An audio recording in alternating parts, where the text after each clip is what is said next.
Welcome, my name is Alsum and this is a channel for my fellow World of Warcraft enthusiasts. Today we'll help you understand the basics of the Restoration Druid.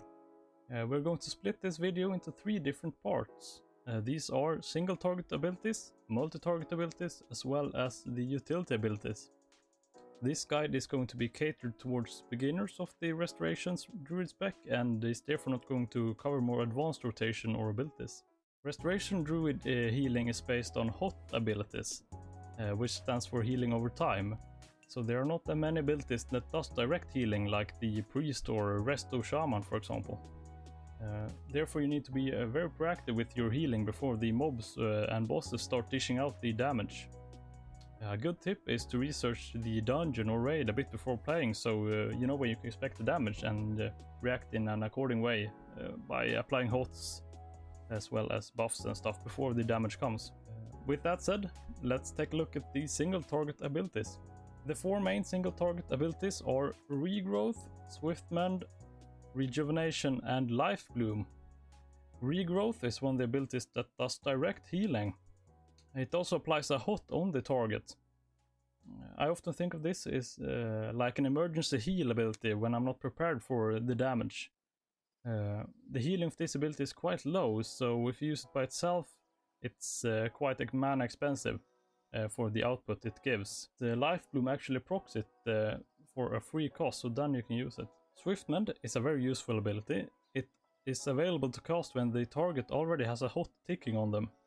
More specifically, Regrowth, Wild Growth, or Rejuvenation. What Swiftmend does is it consumes one of the previously mentioned abilities and converts them to direct healing. Depending on your talents, it also activates Soul of the Forest, which is a very useful ability which we're going to cover in another video. Thirdly, we have Rejuvenation. Rejuvenation is your standard healing over time ability, which heals the target over 12 seconds. This ability is useful to keep on the tank as well as players that are debuffed with bleeds, etc. Lastly, we have Life Bloom. This is one of your strongest healing abilities that's available to you. Life Bloom is a healing over time ability which heals the target for 15 seconds, and when these 15 seconds run out or is refreshed by another Life Bloom, the target is instantly healed. You should always try to keep this active on the tank, and if you have the right talents you are able to keep 2 Life Blooms up at the same time. So you could have it on yourself or another member of the party as well. There are the basics of the single target abilities. Let's jump over to the AoE or multi-target abilities. And these are Efflorescence, Wild Growth, as well as Tranquility. Efflorescence is one of your most mana efficient abilities for the healing it gives. It heals up to 3 players every 2 seconds for a total of 30 seconds. You should aim to keep this under the melee players of your party to maximize its healing output. Next up we have Wild Growth. Wild Growth heals up to 6 injured players within 30 yards of the target. The healing it provides starts off high and declines over the duration of the ability. This is your go-to ability when there is AoE damage targeting your whole group. It is very efficient, and especially if you use it straight after Swiftmend because of the Soul of the Forest talent. Thirdly, we have Tranquility. When casting this ability you have to stand still, which makes it quite situational.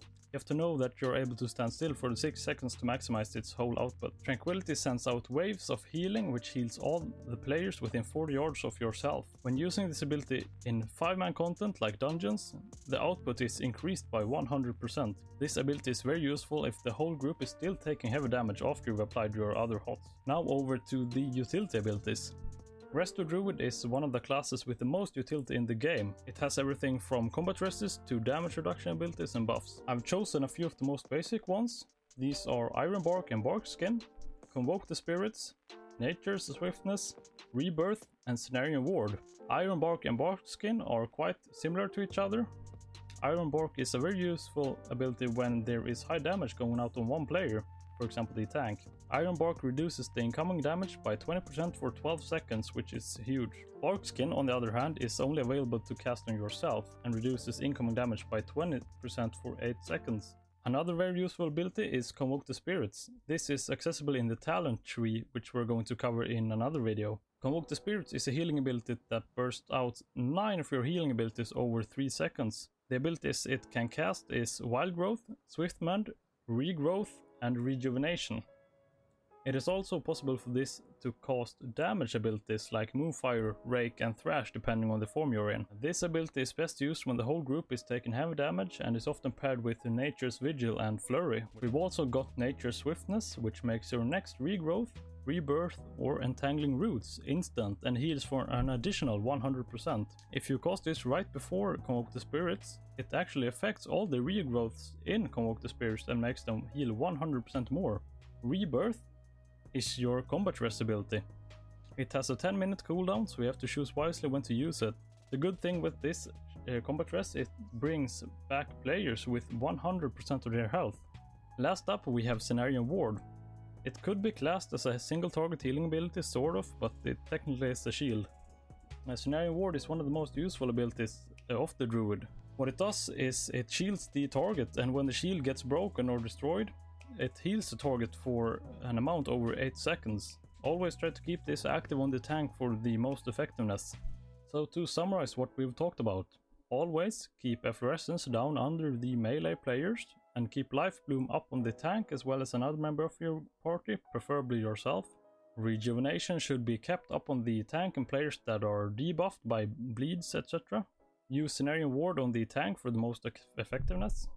Use Wild Growth when more than one player is taking damage, and if you want to maximize its output, use Swiftman before to get the extra healing by Soul of the Forest. Use Regrowth as an emergency heal if a player drops low on health, but feel free to use it when the Life Bloom makes it free. When the group takes heavy damage, use either Convoke the Spirit or Tranquility depending on the situation. If a member of your party dies in a boss fight, then you have Rebirth to bring them back to the fight.